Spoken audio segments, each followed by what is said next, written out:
यूं ही नहीं होती है हाथों में लकीरों के आगे उंगलियां। यूं ही नहीं होती है हाथों में लकीरों के आगे उंगलियां। रब ने भी किस्मत से पहले मेहनत लिखी है। जय हिंद मेरे प्यारे बच्चों और जवानों। फिर से हम आ गए हैं 10th क्लास का अर्थव्यवस्था लेकर चैप्टर 2, जिसका नाम है राज्य एवं राष्ट्र की आय।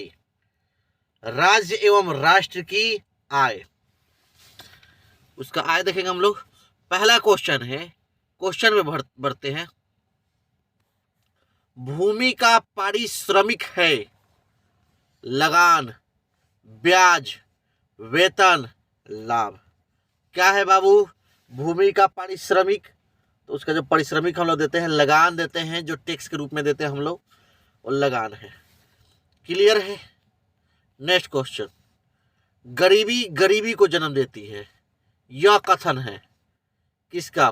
प्रोफेसर पीयू का, मार्शल का, रैगनर नर्स का, जॉन माउंट का।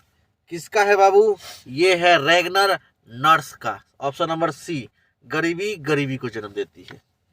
क्लियर है? आगे बढ़े। क्वेश्चन है बाबू, थर्ड नंबर क्वेश्चन, विकसित राज्यों में होती है पूंजी निर्माण दर, प्रति व्यक्ति आय, सेवाओं का मूल्य, उपयुक्त तीनों। तो सही जो आंसर होगा, प्रति व्यक्ति आय होती है विकसित राज्यों में ऊंची। ऊंची क्या होती है? प्रति व्यक्ति आय ऊंची होती है, तो वो विकसित राज्य में आएगा। नेक्स्ट, राष्ट्रीय आय के अंतर्गत शामिल है वस्तुओं का मूल्य, सेवाओं का मूल्य, वस्तु और सेवाओं का मूल्य, इनमें से कोई नहीं। तो सही ऑप्शन है सेवाओं का मूल्य। क्लियर है? नेक्स्ट क्वेश्चन, कुल उत्पादन एवं उत्पादन में किए गए खर्च का अंतर कहलाता है प्रति व्यक्ति आय, सकल घरेलू उत्पाद, कुल घरेलू उत्पाद, शुद्ध राष्ट्रीय उत्पाद। तो क्या कहलाता है बाबू? शुद्ध राष्ट्रीय उत्पाद। तो क्वेश्चन रहेगा, शुद्ध राष्ट्रीय उत्पाद किसे कहते हैं? तो कुल उत्पादन एवं उत्पादन में किए गए खर्च के अंतर को शुद्ध राष्ट्रीय उत्पाद कहते हैं। उत्पाद से उत्पादन आ गया। शुद्ध राष्ट्रीय उत्पाद किसे कहते हैं? कुल उत्पाद में एवं उत्पाद में किए गए खर्च के अंतर को शुद्ध राष्ट्रीय उत्पाद कहते हैं। आगे बढ़े। नेक्स्ट क्वेश्चन,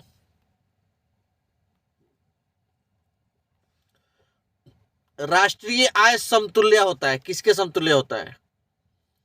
उपभोग व्यय एवं विनियोग के योग के। उपभोग व्यय तथा विनियोग का गुणनफल, उपभोग व्यय एवं विनियोग के अंतर के, उपभोग व्यय तथा विनियोग के व्यय के भाग के। तो बाबू जो सही आंसर होगा, उपभोग व्यय एवं विनियोग के योग को राष्ट्रीय आय कहते हैं। ठीक है, आगे, राष्ट्रीय आय की धारणा में शामिल है, राष्ट्रीय आय की धारणा में शामिल क्या है? केवल सकल घरेलू उत्पाद, शुद्ध राष्ट्रीय उत्पाद, केवल सकल राष्ट्रीय उत्पाद, उपयुक्त तीनों। तो सही आंसर तीनों होगा।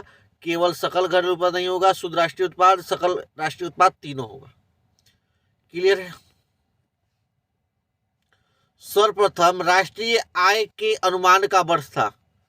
राष्ट्रीय आय का अनुमान कब किया गया था? 1869 में, 1867, 1867 में, 1868 में, 1968 में। कब किया गया था बाबू? तो सही आंसर होगा सी, 1868, 1868, 1868, 1868 में। आगे, भारत की सर्वप्रथम अनुमानित प्रति व्यक्ति आय थी 121 रुपये, 21 रुपये, 120 रुपये, 20 रुपये। कितनी थी बाबू? 20 रुपये थी प्रति व्यक्ति आय, सर्वप्रथम जो अनुमानित किया गया था। क्लियर? आगे बढ़ते हैं। राष्ट्रीय आय की गणना विधि है व्यवसायिक गणना विधि, उत्पादन गणना विधि, मूल्य योग विधि, इनमें से तीनों। क्या होगा बाबू? इनमें से तीनों होगा। क्लियर है? नेक्स्ट क्वेश्चन, प्रत्यक्ष कर के अंतर्गत निम्न में से किसे शामिल किया जाता है? प्रत्यक्ष कर के अंतर्गत किसे शामिल किया जाता है? आयकर, उत्पाद कर, बिक्री कर, इनमें से कोई नहीं। तो सही आंसर होगा आय कर। ठीक है, ए नंबर ऑप्शन।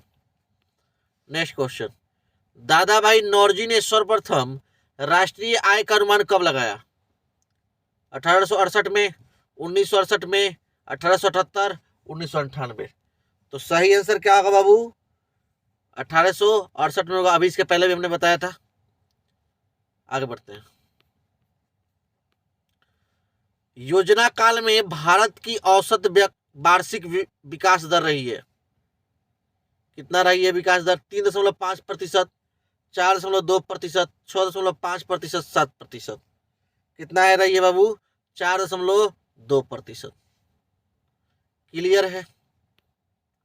आगे, विश्व विकास रिपोर्ट 2005 में भारत की राष्ट्रीय आय थी $820, $620, $720, $920। कितनी थी बाबू? $720 थी। क्लियर है? आगे बढ़े। बिहार में किस जिले में प्रति व्यक्ति आय सबसे कम है? नालंदा, रोहतास, सिवान, शिवहर। सबसे कम प्रति व्यक्ति आय शिवहर में है। D is correct answer.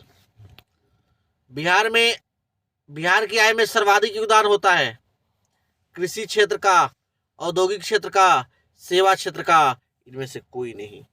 तो सबसे ज्यादा सर्वाधिक योगदान है आय का तो सेवा क्षेत्र का है।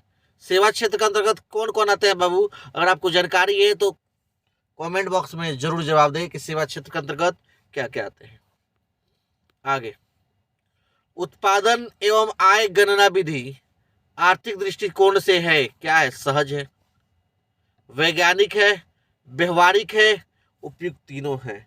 तो क्या है? उपयुक्त तीनों है। सहज भी है, वैज्ञानिक भी है और व्यवहारिक भी है। ठीक है।